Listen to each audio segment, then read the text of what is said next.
ओम नमो भगवते वासुदेवाय। स्वागत है आप सभी का बरगदेश्वर महादेव मंदिर उन्नाव के इस दिव्य यूट्यूब चैनल पर। आज हम सुनने जा रहे हैं ब्रह्मपुराण का अद्भुत प्रसंग, चक्रतीर्थ और पिप्पल तीर्थ की महिमा, महर्षि दधीचि, उनकी पत्नी गभस्तिनी तथा उनके पुत्र पिप्पलाद के त्याग की अद्भुत कथा।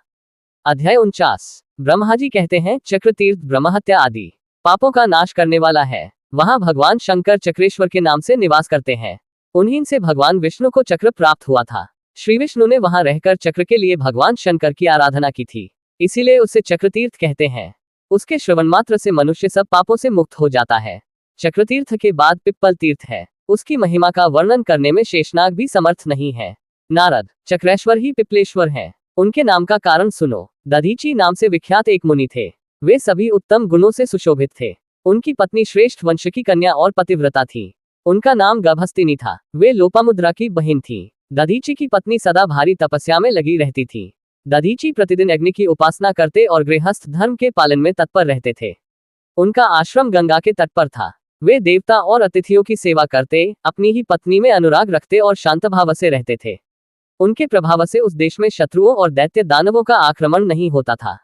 एक दिन की बात है, दधीचि मुनि के आश्रम पर रुद्र, आदित्य, अश्विनी कुमार, इंद्र, विष्णु, यम और अग्नि पधारे। वे दैत्यों को परास्त करके वहां आए थे और उस विजय के कारण उनके हृदय में हर्ष की हिलोरें उठ रही थी। मुनिवर दधीचि को देखकर सब देवताओं ने प्रणाम किया। दधीचि भी देवताओं को देखकर बहुत प्रसन्न हुए। उन्होंने सबका पृथक पृथक पूजन किया, फिर पत्नी के साथ देवताओं के लिए गृहस्थोचित स्वागत सत्कार का प्रबंध किया।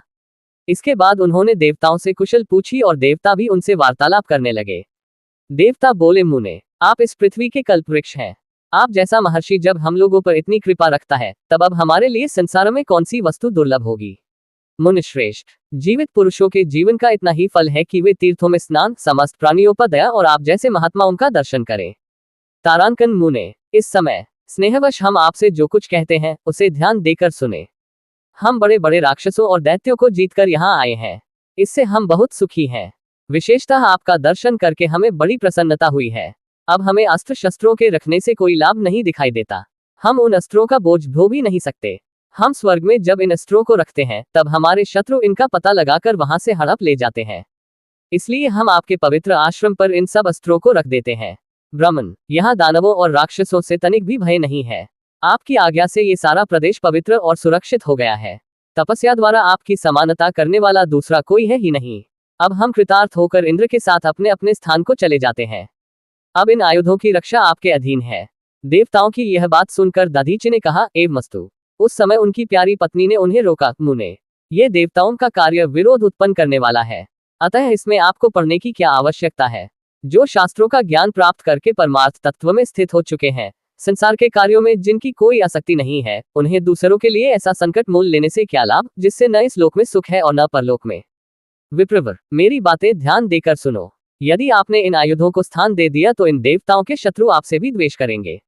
यदि इनमें से कोई अस्त्र नष्ट हुआ या चोरी चला गया तो ये देवता भी कुपित होकर हमारे शत्रु बन जाएंगे। अतः मुनीश्वर, आप वेदवेताओं में श्रेष्ठ हैं। आपके लिए इस पराये द्रव्य में ममत्व जोड़ना ठीक नहीं। यदि धन देने की शक्ति हो तो याचक को देना ही चाहिए, उसमें कुछ विचार करने की आवश्यकता नहीं है। यदि धन देने की शक्ति न हो तो साधु पुरुष केवल मन, वाणी तथा शारीरिक क्रियाओं द्वारा दूसरों का कार्य साधन करते हैं। प्राणनाथ, पराये धन को अपने यहाँ धरोहर के रूप में रखना साधु पुरुषों ने कभी स्वीकार नहीं किया है। इसका उन्होंने सदा बहिष्कार ही किया है। अतः आप ये कार्य न कीजिए। अपनी प्यारी पत्नी की यह बात सुनकर ब्राह्मण ने कहा, भद्रे, मैं देवताओं की प्रार्थना पर पहले ही हाँ कह चुका हूँ। अब नहीं कर दूं तो मुझे सुख नहीं मिलेगा। पति का कथन सुनकर ब्राह्मणी यह सोचकर चुप हो गई कि दैव के सिवा और किसी का किसी पर वश नहीं चल सकता। देवता लोग अपने अत्यंत तेजस्वी अस्त्र आश्रम पर रखकर मुनीश्वर को नमस्कार करके कृतार्थ हो अपने अपने लोक में चले गए। देवताओं के चले जाने पर मुनि अपनी पत्नी के साथ धर्म में तत्पर हो प्रसन्नता पूर्वक वहां रहने लगे। इस प्रकार 1000 दिव्य वर्ष बीत गए। तब दधीचि ने अपनी पत्नी से कहा, देवी, देवता यहाँ से अस्त्र ले जाना नहीं चाहते और दैत्य मुझसे द्वेष करते हैं। अब तुम ही बताओ क्या करना चाहिए। पत्नी ने विनयपूर्वक कहा, नाथ, मैंने तो पहले ही निवेदन किया था। अब आप ही जाने और जो उचित हो सो करें। दैत्यों में जो बड़े बड़े वीर, तपस्वी और बलवान हैं, वे इन अस्त्र शस्त्रों को निश्चय ही हड़प लेंगे। तब दधीचि ने उन अस्त्रों की रक्षा के लिए एक काम किया। उन्होंने पवित्र जल से मंत्र पढ़ते हुए अस्त्रों को नहलाया। फिर वह सर्वास्त्र में परम पवित्र और तेजयुक्त जल स्वयं पी लिया। तेज निकल जाने से वे सभी अस्त्र शस्त्र शक्तिहीन हो गए, अतः क्रमशः समयानुसार नष्ट हो गए। तदनंतर देवताओं ने आकर दधीच से कहा, मुनिव, हमारे ऊपर शत्रुओं का महान भय पहुंचा है, अतः हमने जो अस्त्र आपके यहाँ रख दिए थे उन्हें इस समय दे दीजिए। दधीचि ने कहा, आप लोग बहुत दिनों तक उन्हें लेने नहीं आए, अतः दैत्यों के भय से हमने उन अस्त्रों को पी लिया है। अब वे हमारे शरीर में स्थित हैं, इसलिए जो उचित हो वह कहें। ये सुनकर देवताओं ने विनीत भाव से कहा, मुनीश्वर, इस समय तो हम इतना ही कह सकते हैं कि अस्त्र दे दीजिए। ब्राह्मण ने कहा, सब अस्त्र मेरी हड्डियों में मिल गए हैं, अतः उन हड्डियों को ही ले जाओ। उस समय प्रिय वचन बोलने वाली दधीचि की पत्नी प्रातिथेयी उनके पास नहीं थी। देवता उनसे बहुत डरते थे। उन्हें न देखकर दधीच से बोले, विप्रवर, जो कुछ करना हो शीघ्र करें। दधीचि ने अपने दुस्त्यज प्राणों का परित्याग करते हुए कहा, देवताओं, तुम सुखपूर्वक मेरा शरीर ले लो, मेरी हड्डियों से प्रसन्नता प्राप्त करो, मुझे इस देह से क्या काम है। यो कहकर दधीचि पद्मासन बांधकर बैठ गए। उनकी दृष्टि नासिका के अग्रभाग पर स्थिर हो गई। मुख पर प्रकाश और प्रसन्नता विराज रही थी। उन्होंने हृदयाकाश में स्थित अग्नि सहित वायु को धीरे धीरे ऊपर की ओर उठाकर अप्रमेय परम पद ब्रह्म के स्वरूप में स्थापित कर दिया।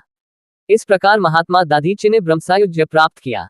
उनका शरीर निष्प्राण हो गया। ये देख देवताओं ने विश्वकर्मा से उतावली पूर्वक कहा, अब आप अभी बहुत से अस्त्र शस्त्र बना डालिए। विश्वकर्मा ने कहा, देवताओं, ये ब्राह्मण का शरीर है, मैं इसका उपयोग कैसे करूं? जब केवल इनकी हड्डियां रह जाएंगी तभी उनका अस्त्र निर्माण करूंगा। तब देवताओं ने गौ से कहा, हम तुम्हारा मुख वज्र के समान किए देते हैं, तुम हमारे हित के लिए अस्त्र शस्त्र निर्माण करने के उद्देश्य से दधीचि के शरीर को क्षण भर में विदीर्ण कर डालो और शुद्ध हड्डियां निकाल कर दे दो। देवताओं के आदेश से गौ ने वैसा ही किया। उन्होंने दधीचि के शरीर को चाट चाट कर हड्डियां निकाल ली और देवताओं को दे दी। देवता उत्साह के साथ अपने लोक में चले गए और गौएं भी अपने स्थान को लौट गईं।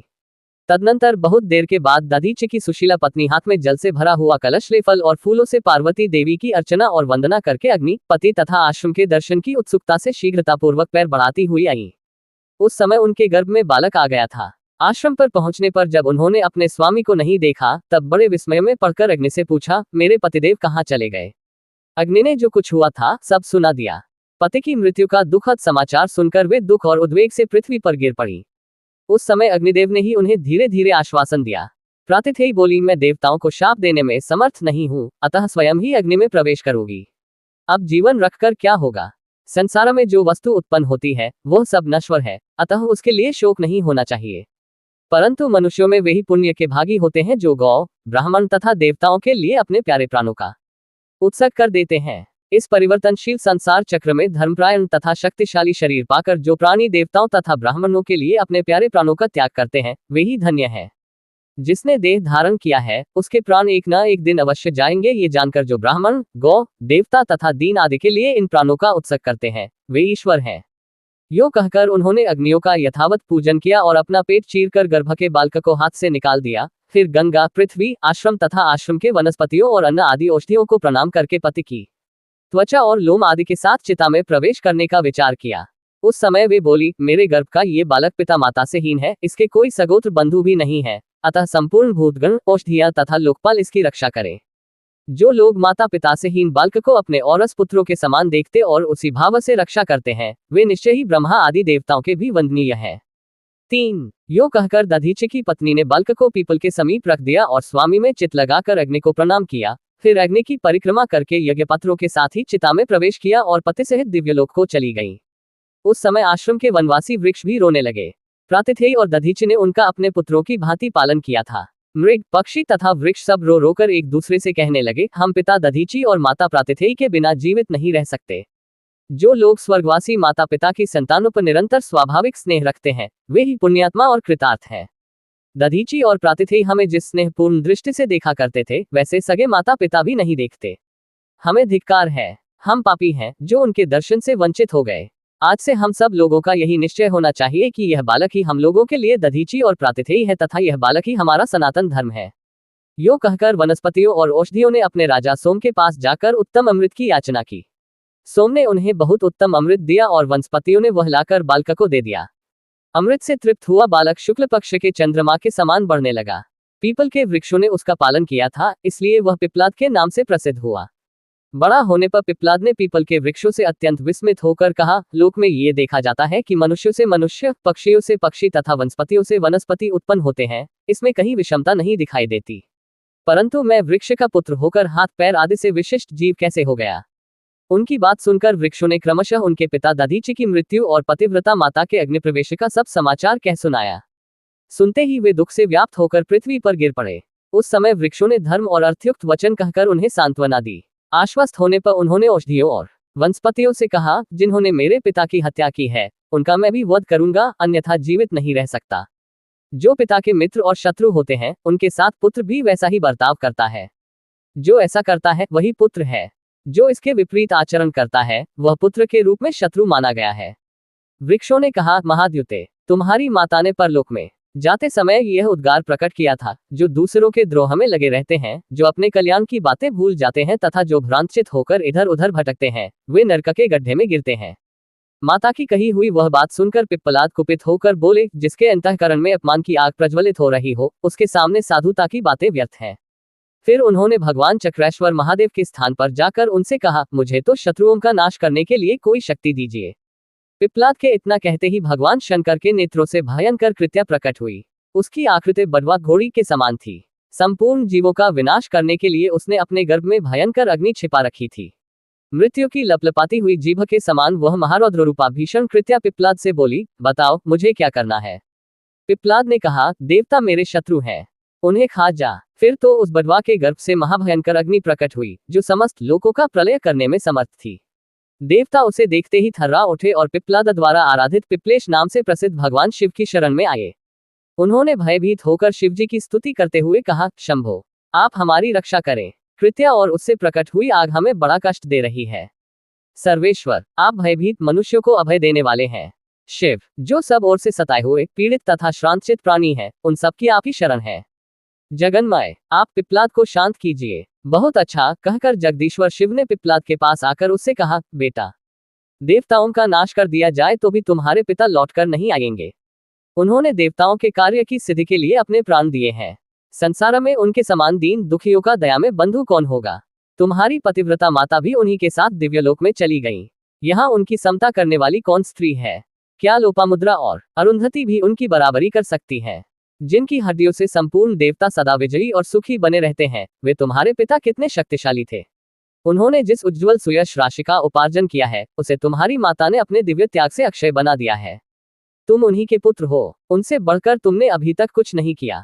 तुम्हारे प्रताप और भय से आज देवता स्वर्ग से भ्रष्ट हो चुके हैं। वे सोच नहीं पाते कि हम किस दिशा को भाग कर जाएं। तुम उन्हें बचाओ, अमरों की रक्षा करो। आरित प्राणियों की रक्षा से बढ़कर पुण्य कहीं भी नहीं है। मनुष्यलोक में जब तक मनोहर यश फैला रहता है तब तक एक एक दिन के बदले एक एक वर्ष के क्रम से दीर्घकाल तक स्वर्गलोक में मनुष्य निर्विकार चित्त से निवास करते हैं। इस जगत में वे ही मुर्दे के समान हैं जिन्होंने यश का उपार्जन नहीं किया, वे ही अंधे हैं जिन्होंने शास्त्र नहीं पढ़े, वे ही नपुंसक हैं जो सदा दान नहीं देते तथा वे ही शोक के योग्य हैं जो सदा धर्मपालन में संलग्न नहीं रहते। तारांकन, देवाधिदेव महादेव जी का यह वचन सुनकर पिप्पलाद मुनि शांत हो गए। उन्होंने भगवान शिव को नमस्कार किया और हाथ जोड़कर कहा, जो मन, वाणी और क्रिया द्वारा सदा मेरे हित में संलग्न रहकर मेरा उपकार करते रहते हैं, उनका तथा अन्य लोगों का हित करने के लिए मैं देवता आदि के पूजनीय उमा सहित भगवान शंकर को प्रणाम करता हूँ। जिन्होंने मेरी रक्षा की, हमें पाल पोस कर बड़ा किया, अपना सगोत्र और सहधर्मी बनाया, भगवान शिव उनके मनोरथ पूर्ण करे। मैं बाल चंद्रमा का मुकुट धारण करने वाले महादेव जी को नित्य प्रणाम करता हूँ। प्रभु, जिन्होंने माता पिता की भांति मेरा भरण पोषण किया है, उनके नाम से तीनों लोकों के लिए ये तीर्थ हो। इससे उनका यश होगा और मैं उनके ऋण से उऋण हो जाऊंगा। पृथ्वी पर देवताओं के जो जो क्षेत्र और तीर्थ हैं, उन सब की अपेक्षा इस तीर्थ का अधिक महात्म्य हो। इस बात का यदि देवता लोग अनुमोदन करें तो मैं उनके अपराध क्षमा कर सकता हूँ। पिप्पलाद ने यह बात इंद्र आदि संपूर्ण देवताओं के सामने कही और सबने आदरपूर्वक इसका समर्थन किया। बालक पिप्पलाद की बुद्धि, विनय, विद्या, शौर्य, बल, साहस, सत्यभाषण, माता पिता के प्रति भक्ति तथा भावशुद्धि को जानकर शंकर जी ने उनसे कहा, बेटा, जो तुम्हारा अभीष्ट हो उसे बताओ, वह तुम्हें अवश्य प्राप्त होगा। तुम अपने मन में अन्यथा विचार न करना। पिप्पलाद बोले, महेश्वर, जो धर्मनिष्ठ पुरुष गंगाजी में स्नान करके आपके चरण कमलों का दर्शन करते हैं, उन्हें समस्त अभीष्ट वस्तुएं प्राप्त हो और शरीर का अंत होने पर वे शिव के धाम में जाएं। नाथ, मेरे पिता और माता आपके चरणों में पड़े थे। ये पीपल और देवता भी आपके स्थान में आकर सुखी हुए हैं। ये सब लोग सदा आपका दर्शन करें और आपके ही धाम जाएं। पिप्लाद की यह बात सुनकर देवताओं को बड़ी प्रसन्नता हुई। वे उनके भय से मुक्त हो इस प्रकार बोले, ब्राह्मण, तुमने वही किया है जो देवताओं को अभीष्ट था। देवाधिदेव भगवान शिव की आज्ञा का भी पालन किया और पहले वरदान भी दूसरों के ही लिए मांगा, अपने लिए नहीं। इसलिए हम भी संतुष्ट होकर तुम्हें कुछ देना चाहते हैं। तुम हमसे कोई वर मांगो। पिप्लाद ने कहा, देवताओं, मैं अपने माता पिता को देखना चाहता हूँ। मैंने केवल उनका नाम सुना है। संसार में वही प्राणी धन्य है जो माता पिता के अधीन रहकर उनकी सेवा शुश्रूषा करते हैं। अपनी इंद्रियों को, शरीर को, कुल, शक्ति और बुद्धि को माता पिता के कार्य में लगाकर पुत्र कृतकृत्य हो जाता है। यदि मैं उनका दर्शन भी पा जाऊं तो मेरे मन, वचन, शरीर और क्रियाओं का फल प्राप्त हो जाएगा। पिप्पलाद मुनि का ये कथन सुनकर देवताओं ने परस्पर सलाह करके कहा, ब्राह्मण, तुम्हारे माता पिता दिव्य विमान पर आरूढ़ हो तुम्हें देखने के लिए आते हैं।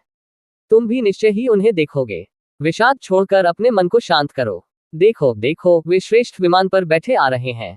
उनके दिव्य शरीर पर स्वर्गीय आभूषण शोभा पाते हैं। पिप्लाद ने भगवान शिव के समीप अपने माता पिता को देखकर प्रणाम किया। उस समय उनके नेत्रों में आनंद के आंसू भर आए थे। वे किसी तरह गद्गद कंठ से बोले, अन्य कुलीन पुत्र अपने माता पिता को तारते हैं, किंतु मैं ऐसा भाग्यहीन हूँ जो अपनी माता के उदर को विदीर्ण करने में कारण बना। उस समय उसके माता पिता ने कहा, पुत्र, तुम धन्य हो जिसकी कीर्ति स्वर्गलोक तक फैली है। तुमने भगवान शंकर का प्रत्यक्ष दर्शन किया और देवताओं को सांत्वना दी। तुम जैसे पुत्र से पितरों के उत्तम लोग कभी क्षीण नहीं होते। इसी समय पिप्लाद के मस्तक पर आकाश से फूलों की वर्षा होने लगी। देवताओं ने जय जयकार किया। पत्नी सहित दधीचि ने भी पुत्र को आशीर्वाद दिया और शंकर, गंगा तथा देवताओं को नमस्कार करके पिप्लाद से कहा, बेटा, विवाह करके भगवान शिव की भक्ति और गंगा जी का सेवन करो। पुत्रों की उत्पत्ति करके विधिपूर्वक दक्षिणा सहित यज्ञों का अनुष्ठान करो और सब प्रकार से कृतार्थ हो दीर्घकाल के लिए दिव्यलोक में स्थान प्राप्त करो। पिप्लाद ने कहा, पिताजी, मैं ऐसा ही करूंगा। तदनंतर पत्नी सहित दधीचि पुत्र को बारंबार सांत्वना दे देवताओं की आज्ञा ले पुनः दिव्यलोक में चले गए। इसके बाद देवताओं ने भगवान शिव से कहा, जगदीश्वर, अब दधीचि की हड्डियों की, हमारी तथा इन गौओं की पवित्रता के लिए कोई उपाय बताइए। शिव ने कहा, गंगा जी में स्नान करके संपूर्ण देवता और गौएं पापमुक्त हो सकती हैं। इसी प्रकार दधीचि के शरीर की हड्डियां भी गंगा जी के जल में धोने से पवित्र हो जाएंगी। शिव जी की आज्ञा के अनुसार देवता स्नान करके शुद्ध हो गए और हड्डियां धोने मात्र से पवित्र हो गईं। जहां देवता पापमुक्त हुए वह पापनाशन तीर्थ कहलाता है। वहां का स्नान और दान ब्रह्महत्या का नाश करने वाला है। जहां गौएं पवित्र हुई उस स्थान का नाम गोतीर्थ हुआ। जहां दधीचि की हड्डियां पवित्र की गईं उसे पितृतीर्थ जानना चाहिए। वह पितरों की प्रसन्नता को बढ़ाने वाला है। जिस किसी प्राणी के, वह कितना ही पापी क्यों न हो, शरीर की राख, हड्डी, नख और रोए उस तीर्थ में पड़ जाते हैं, वो तब तक स्वर्गलोक में निवास करता है जब तक कि चंद्रमा, सूर्य और तारों का अस्तित्व बना रहता है। इस प्रकार उस तीर्थ से 3 तीर्थ प्रकट हुए। उस समय देवताओं और गौओं ने पवित्र होकर भगवान शंकर से कहा, हम लोग अपने अपने स्थान को जाएंगे। यहाँ सूर्यदेव की प्रतिष्ठा की गई है। इनके प्रतिष्ठित होने से सब देवता प्रतिष्ठित हो जाएंगे, इसलिए आप हमें आज्ञा दें। सनातन सूर्यदेव स्थावर जंगम रूप जगत के आत्मा है। जहाँ जगत जननी गंगा और साक्षात भगवान त्रयंबक विराज रहे हैं, वहाँ प्रतिष्ठान नामक तीर्थ भी हो। यो कहकर देवताओं ने पिप्लाद से भी अनुमति ली और अपने अपने निवास स्थान को चले गए। वहां जितने पीपल थे कालांतर में अक्षय स्वर्ग को प्राप्त हुए। प्रतापी पिप्लाद ने उस क्षेत्र के अधिष्ठाता देवता के रूप में भगवान शंकर की स्थापना करके उनका पूजन किया। फिर गौतम की कन्या को पत्नी रूप में प्राप्त करके कई पुत्र उत्पन्न किए, लक्ष्मी और यज्ञ का उपार्जन किया तथा अंत में वे सुहृद जनों के साथ स्वर्गलोक को चले गए। तब से वह क्षेत्र पिपलेश्वर तीर्थ कहलाने लगा। वह सब यज्ञों का फल देने वाला पवित्र तीर्थ है। उसके स्मरण मात्र से पापों का नाश हो जाता है। फिर स्नान, दान और सूर्य के दर्शन से जो लाभ होता है उसके लिए तो कहना ही क्या है। वहां देवाधिदेव महादेव जी के 2 नाम हैं, चक्रेश्वर और पिपलेश्वर। इस रहस्य को जानकर मनुष्य सब अभीष्ट वस्तुओं को प्राप्त कर लेता है। देव मंदिर में सूर्य की प्रतिष्ठा होने से वह क्षेत्र प्रतिष्ठान कहलाया, जो देवताओं को भी बहुत प्रिय है। यह उपाख्यान अत्यंत पवित्र है। जो मनुष्य इसका पाठ अथवा श्रवण करता है वह दीर्घजीवी, धनवान और धर्मात्मा होता है तथा अंत में भगवान शंकर का स्मरण करके उन्हीं को प्राप्त कर लेता है। यदि आपको हमारे वीडियो ज्ञानवर्धक लगे तो लाइक, शेयर और सब्सक्राइब करना न भूलें, ताकि अधिक से अधिक लोग पुराणों की इस अमृतधारा से जुड़ सकें। अगर ये जानकारी पसंद आए हो तो हमारे चैनल बरगदेश्वर महादेव मंदिर उन्नाव को लाइक, शेयर और सब्सक्राइब करना न भूलें। फिर मिलेंगे नई जानकारी के साथ।